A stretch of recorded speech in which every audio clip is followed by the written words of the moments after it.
Hello दोस्तों, आज का ये वीडियो आप सबके लिए बहुत इम्पोर्टेंट होने वाला है क्योंकि आज के इस वीडियो में आपको बताने वाले ई श्रम कार्ड के रिगार्डिंग एक नया फीचर ऐड हो चुका है। उसका बारे में पूरा डिटेल में आपको बताने वाले। वो जो नया फीचर आया है उसके तहत आपको क्या बेनिफिट मिलने वाला है और उसका आप ऑनलाइन या फिर ऑफलाइन किस तरीके से उसका अप्लाई कर सकते हैं और उसके लिए क्या एलिजिबिलिटी क्राइटेरिया होना चाहिए। सबसे पहला आप जान लीजिए, आपके पास ई श्रम कार्ड पहला होना चाहिए। अगर आपके पास ई श्रम कार्ड है और उसके साथ क्या क्या डॉक्यूमेंट आपको अटैच करना, सारा चीज़ें पूरा डिटेल में आपको इस वीडियो में बताएंगे, तो वीडियो को आखिर तक देखते रहिए। और उसके तहत क्या बेनिफिट आपको मिलने वाला, लगभग आपको 2 लाख रुपया तक सरकार की तरफ से आपको दिया जाएगा। सारा चीज़ें पूरा डिटेल में बताएंगे, तो वीडियो को आखिर तक देखते रहिए, एक भी स्टेप को मिस नहीं कीजिएगा। उससे पहले अगर वीडियो आपको अच्छा लगा वीडियो को लाइक कर दीजिएगा। आप हमारे चैनल पर नए हैं तो चैनल को सब्सक्राइब करके बेल आइकन कॉल पे क्लिक जरूर कर दीजिएगा ताकि आपको ऐसा ही वीडियो का लेटेस्ट नोटिफिकेशन मिल सके और आप हमारे वीडियो को देख के कुछ ना सीख सके। तो चलिए वीडियो को शुरू करते हैं।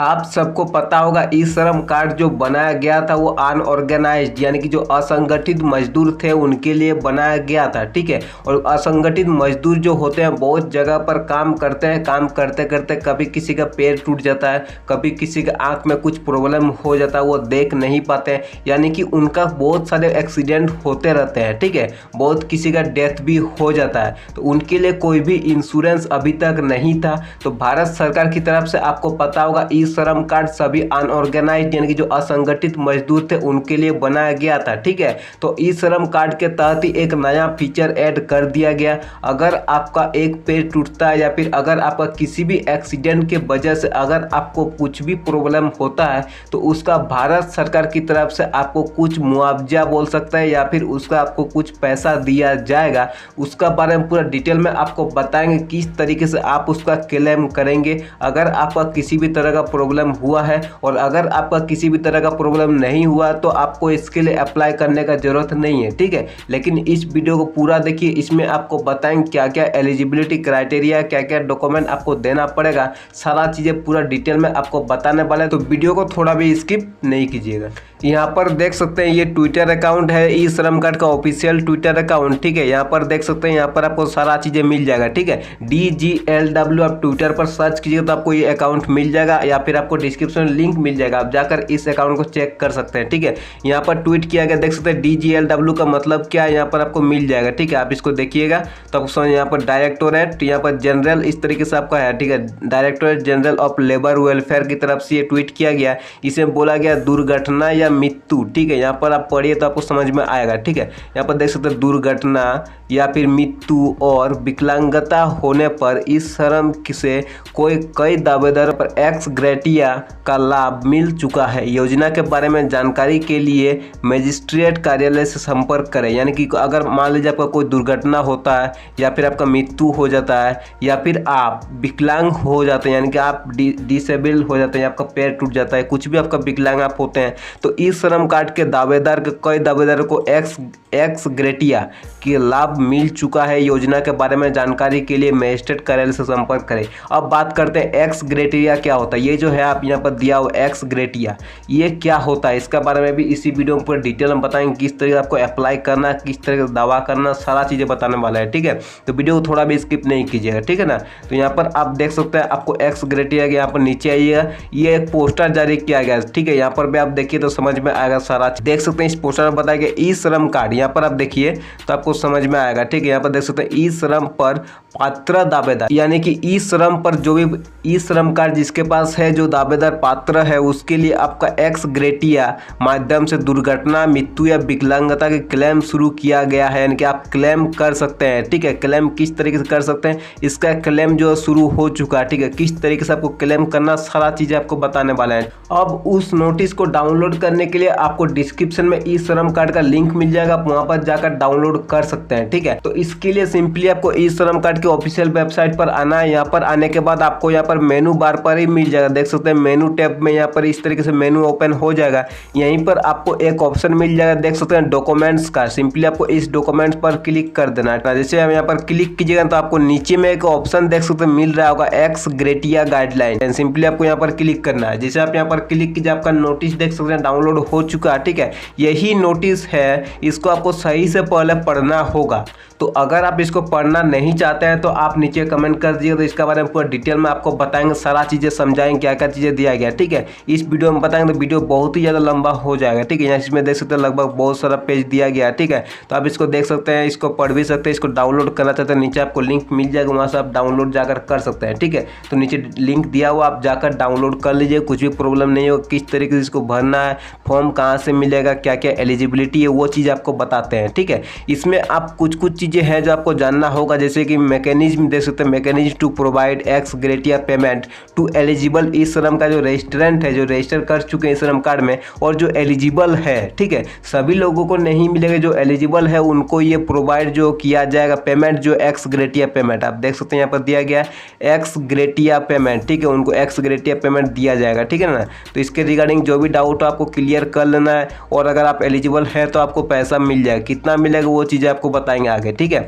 तो यहाँ पर आप देख सकते नीचे आएंगे तो यहाँ पर कुछ चीज़ें हैं जो आपको दिया गया, इसके बारे में इंट्रोडक्शन है जो दिया गया है। ठीक है, यहाँ पर बोला गया था ministry of labour and employment launched, यानी कि जो ई श्रम कार्ड का लॉन्च किया गया था पोर्टल का, वो 26 अगस्त 2021 को किया गया था। ठीक है, national database of unorganised worker seeded with Aadhaar का सीडिंग किया गया था। After register on e Shram portal है यूनिवर्सल अकाउंट नंबर, आपका पता होगा ई श्रम कार्ड में UAN नंबर रहता है। ठीक है, वो चीज़ें भी आपका जरूरत पड़ेगा तो आपको देख लेना है। यहाँ पर और भी चीज़ें आपका दिया गया, स्कीम का बेनिफिट, जो ये स्कीम आपका निकाला गया, इसका बेनिफिट क्या है। This scheme applies to accidental death. देख लीजिए यहाँ पर, देखिए जो स्कीम है, जो ये वाला आपका एक्स ग्रेटिया वाला, इसमें आपका क्या क्या बेनिफिट दिया गया वो चीज़ दिया गया। This scheme applies to accidental death, आपका एक्सीडेंशियल अगर डेथ होता है तो उसका बारे में बात किया जाता है। डिसेबिलिटी या फिर unorganised worker already registered with e Shram portal till 31 मार्च 2022 से पहले अगर आप रजिस्ट्रेशन कर चुके तो ये ऑपरेशनल जो इंस्ट्रक्शंस है आप उसको देखिए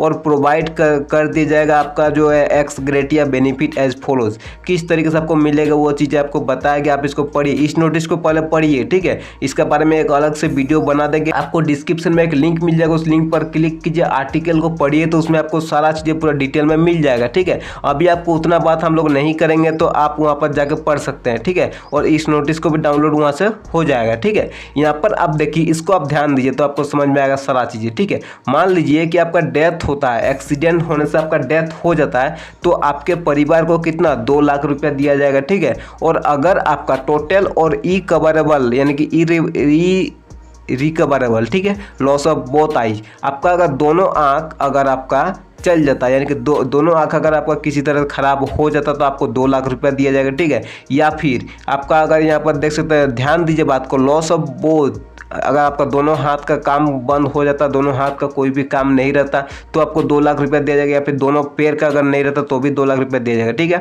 अगर आपका टोटल और irrecoverable loss of use of one hand, यानी कि मान लीजिए आपका एक हाथ और एक पैर, ध्यान दीजिएगा बात को, एक हाथ और एक पैर अगर आपका किसी कारणवश अगर आपका नहीं रहता तो आपको 2 लाख रुपया दिया जाएगा। अगर आपका यहाँ पर राइट लॉस ऑफ साइट, यानी कि आप एक आंख से देख नहीं सकते हैं, ठीक है, and loss of one hand और वन लेग, ठीक है, आप ध्यान दीजिए यहाँ पर क्या बोल रहा है, या फिर आप एक आंख से और एक पैर से आप नहीं काम कर पा रहे तो आपको 2 लाख रुपया मिलेगा। ठीक है, या फिर अगर आप एक आंख से और एक हाथ से भी नहीं कर पा रहे तो भी आपको 2 लाख रुपया मिलेगा। ठीक है, यहाँ पर ध्यान दीजिए, ये देखिए नीचे में आपका दिया गया, an unorganised worker who were registered on e Shram portal on और बिफोर, यानी कि आप 31 मार्च 2022 से पहले अगर रजिस्ट्रेशन कर चुके हैं तो ही आपको ये बेनिफिट मिलेगा। ठीक है, इसको आप ध्यान दीजिएगा तो आपको बाद में समझ में आएगा सारा चीज़ें। ठीक है, तो आप एलिजिबल किस तरीके से होंगे, अगर आप 31 यानी कि 31 मार्च से पहले अगर आप ये रजिस्ट्रेशन कर चुके हैं तो आपको इसका बेनिफिट मिलेगा, नहीं तो नहीं मिलेगा। ठीक है, इसका आप ध्यान दीजिएगा। ठीक है, यहाँ पर नीचे में देख सकते दिया गया टोटल और irrecoverable loss of sight of one eye, मान लीजिए आपका एक आंख जाता है तो आपको कितना मिलेगा, 1 लाख रुपया दिया जाएगा सरकार की तरफ से, ठीक है। या फिर अगर आप किसी वजह से लॉस करते हैं, एक हाथ या फिर एक पैर, मान लीजिए आपका एक आंख अगर आपका खराब हो जाता तो आपको 1 लाख रुपया मिलेगा, या फिर अगर आपका एक पैर और एक हाथ अगर आपका लॉस होता तो आपको 1 लाख रुपया मिलेगा, ठीक है। मान लीजिए आपका एक आंख और एक पैर आपका लॉस होता तो आपको 2 लाख रुपया मिलेगा, यानी कि इस तरीके से आपको पैसा मिलने वाला है, ठीक है। यहाँ पर एलिजिबिलिटी भी दिया हुआ आप देख सकते हैं, तो आपको बाद में समझ में कुछ भी प्रॉब्लम नहीं होगा, ठीक है। यहाँ पर नीचे जैसे आप आएंगे तो यहाँ पर आपको एलिजिबिलिटी दिया गया, आप इसको ध्यान से पढ़िए तो आपको समझ में आएगा सारा चीज़ें, ठीक है। यहाँ पर दिया गया देख सकते हैं एलिजिबिलिटी क्राइटेरिया, यहाँ पर सारा चीज़ आपको दिया हुआ, आप इसको पढ़िए तो आपको समझ में आएगा, ठीक है। यहाँ पर दिया हुआ देख सकते हैं an unorganised who are registered on e Shram portal before, यानी कि आप चाहे तो 31 मार्च 2022 से पहले रजिस्ट्रेशन किए हो या फिर तब तक आप रजिस्ट्रेशन कर दिए हो तो आपको इसका लाभ मिलेगा, ठीक है। Incident occurred after registration on e Shram and on before, यानी कि आपका पूरा जो भी इंसिडेंट हुआ, जो भी एक्सीडेंट आपका हुआ है, जो भी दुर्घटना आपके साथ हुआ है, वो आपका रजिस्ट्रेशन करने के बाद होना चाहिए, आफ्टर रजिस्ट्रेशन ऑन ई श्रम, और यहाँ पर बिफोर 31 मार्च, यानी कि 31 मार्च 2022 से अगर पहले हुआ है तो ही आप पेमेंट के लिए कंसीडर किए जाएंगे, बाकी आपका नहीं तो रिजेक्ट कर दिया जाएगा, ठीक है। ये आपका एलिजिबिलिटी होता है। और यहाँ पर होता है an unorganised worker on whose behalf of claim to be initiated must be registered e Shram portal prior to incident and e Shram number need to produced a validating before incident claim. बोल रहा है जो अनऑर्गेनाइज्ड वर्कर है उसके behalf में claim करने से पहले आपको ध्यान देना होगा कि वो जब आपका इंसिडेंट हुआ था उस टाइम आपका रजिस्ट्रेशन हो चुका हो ई श्रम कार्ड में, ठीक है। या फिर बोल रहे जो आपका ई श्रम कार्ड का नंबर है वो आपका जब वैलिडेशन किया जाएगा तब आपका वहाँ पर क्लेम से पहले, आप क्लेम जब शुरू कीजिएगा तो आपका वैलिडेटिंग किया जाएगा, ठीक है। क्लेम शुरू करने से पहले तब आपका वो जो आपका रजिस्ट्रेशन का डेट होगा वो आपका एक्सीडेंट से पहले होना चाहिए, ठीक है। इसको आप ध्यान दीजिएगा। यहाँ पर बोला जाए an unorganised worker registered on e Shram should not have been income tax payee active member of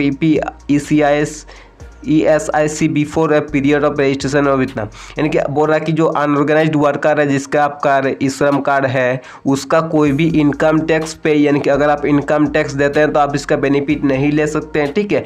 यानी कि आप एक्टिव मेंबर नहीं होना चाहिए EPFO और ESIC का, ठीक है। अगर आप एक्टिव मेंबर है तो आपको इसका लाभ नहीं मिलेगा, या फिर अगर आप इनकम टैक्स देते हैं तो भी आपको नहीं मिलेगा, ठीक है। इससे पहले 31 मार्च 2022 से पहले आपका ये सारा चीज़ें चेक कर लेना है, ठीक है। उसके बाद आपको सारा चीज़ें बेनिफिट लेना होगा, ठीक है। सिंपली नीचे आएंगे तो क्या क्या डॉक्यूमेंट आपको लगेगा वो चीज़ आपको यहाँ पर दिया गया, तो आप इसको यहाँ पर ध्यान से पढ़ लीजिएगा, ठीक है। यहाँ पर देख सकते हैं essential document supported the condition, क्या क्या डॉक्यूमेंट आपको लगेगा। तो देखिए अगर आपका डेथ होता है तो आपको क्या क्या डॉक्यूमेंट देना वो सारा डॉक्यूमेंट यहाँ पर आप देख सकते हैं इस तरीके से आपका दिया गया है, ठीक है। सबसे पहला डॉक्यूमेंट आपका आधार कार्ड नंबर देना होगा जिसका डेथ हुआ है, ठीक है। उसका आपका यहाँ पर ई श्रम कार्ड या फिर उसका नंबर देना होगा, ठीक है। उसका डेथ सर्टिफिकेट देना होगा, ठीक है। Medical certificate, cause of death, किस कारण से उसका मृत्यु हुआ उसका मेडिकल सर्टिफिकेट देना होगा, ठीक है। FIR अगर आप किए हैं, आप फर्स्ट इन्फॉर्मेशन रिपोर्ट यानी कि FIR जो पुलिस में करते हैं उसका पंचनामा या फिर कुछ भी चीज़ आपको देना होगा। उसका पोस्टमार्टम का आपका सपोर्ट यानी कि रिपोर्ट देना होगा, जो भी उसका डेथ क्यों हुआ है, किस तरीके से उसका हुआ है, सारा चीज़ पोस्टमार्टम में निकलता है तो वह चीज़ें आपको वहाँ पर दे देना है, ठीक। यहाँ पर आप ध्यान दीजिए जो आप दावेदार है, मान लीजिए जो आप दावा कर रहे हैं वो अगर माइनर है यानी कि उसका एज अभी 18 साल से कम है तो उसका गार्जियन यहाँ पर प्रोड्यूस कर सकता सर्टिफिकेट को, और गार्जियनशिप यानी कि आपका डिस्ट्रिक्ट कोर्ट से गार्जियनशिप सर्टिफिकेट निकालना पड़ेगा और उसको आपको वहाँ पर देना होगा, ठीक है। अगर जो क्लेम करने वाला वो माइनर है तो, ठीक है। और यहाँ पर देख सकते डिसेबिलिटी, अगर आपका किसी वजह से हाथ पैर टूटता है या आप देख नहीं सकते, अगर डिसेबिलिटी होता है तो उसका बारे में यहाँ पर दिया गया आधार कार्ड आपका जरूरत होगा, ठीक है। यहाँ पर उसका जो आपका ई श्रम कार्ड का देना होगा या उसका नंबर देना होगा। हॉस्पिटल रिकॉर्ड आपको देना होगा, किस तरीके से आपका क्या डिसेबिलिटी हुआ उसका डिस्चार्ज का चीज़ें देना होगा, डिस्चार्ज का सर्टिफिकेट देना होगा, डिसेबिलिटी सर्टिफिकेट आपको देना होगा, ठीक है। और यहाँ पे यूनिक डिसेबिलिटी आइडेंटिटी कार्ड एक होता है परमानेंट जो डिसेबिलिटी होता है उसका, ठीक है। तो इशूड बाय ये कौन सा डिपार्टमेंट से इशू होता है देख सकते हैं, issued by department of empowerment of persons with disabilities. इस डिपार्टमेंट से वो इशू होता है तो आपको इशू करके ये जो डॉक्यूमेंट है वहाँ पर देना होगा वहाँ पर जमा करना होगा, ठीक है। उसके साथ आपका एक फॉर्म है जो जमा करना होगा, उसका बारे में भी आपको बताते हैं। तो ये फॉर्म देख सकते हैं आपको नीचे मिलेगा, ठीक है। यहाँ पर क्लेम का प्रोसेस दिया गया, आपको इस नोटिस को डाउनलोड करके सारा चीज़ें देख सकते हैं ताकि बाद में आपको कुछ भी प्रॉब्लम ना हो, ठीक है। यहाँ पर नीचे आएगा तो यहाँ पर आपको सारा चीज़ें दिया गया, देख सकते हैं। यहाँ पर एक फॉर्म भी आपको मिलेगा, ठीक है। यहाँ पर आप देखिए तो आपको समझ में आएगा, सारा फॉर्म यहाँ पर आपको मिल जाएगा, ठीक है। यहाँ पर ई श्रम एक्स ग्रेटिया क्लेम फॉर्म आपका दिया गया है। यहाँ पर आपको जो रजिस्टर्ड वर्कर है जिसका नाम से आप क्लेम कर रहे हैं उसका यहाँ पर आपको ई श्रम कार्ड नंबर देना होगा, फर्स्ट में यहाँ पर नाम देना होगा, यहाँ पर आपको एड्रेस देना होगा, ठीक है। एड्रेस पूरा दीजिएगा, जेंडर दीजिएगा, यहाँ पर सेक्स दीजिएगा, और भी चीज़ आपको यहाँ पर पूरा सारा डिटेल देना है, वो चीज़ आपको अभी बताते हैं। यहाँ पर जैसे नीचे आएगा तो यहाँ पर आपको सारा चीज़ें यहाँ पर देख सकते डिटेल रिलेटेड टू एक्सीडेंट का डिटेल आपको देना होगा, brief description of the accident का डिस्क्रिप्शन आपको यहाँ पर देना होगा, ठीक है।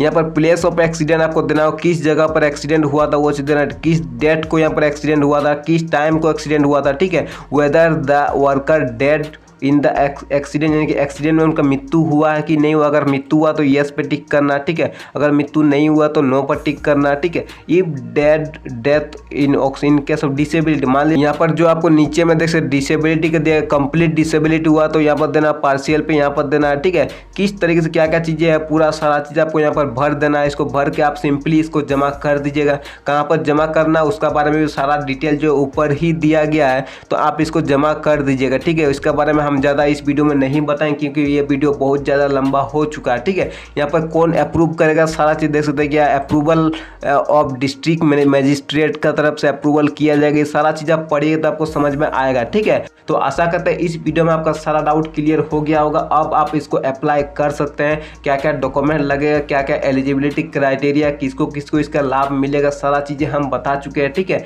तो अगर ये वीडियो आपको अच्छा लगे वीडियो को लाइक कर दीजिएगा, और अगर अभी तक आप हमारे चैनल को सब्सक्राइब नहीं किए तो चैनल को सब्सक्राइब करके बेल आइकन कॉल पे क्लिक जरूर कर दीजिएगा, ताकि आपको ऐसा ही वीडियो का लेटेस्ट नोटिफिकेशन मिल सके और आप हमारे वीडियो को देख के कुछ ना सीख सके। तो इस वीडियो में इतना ही था।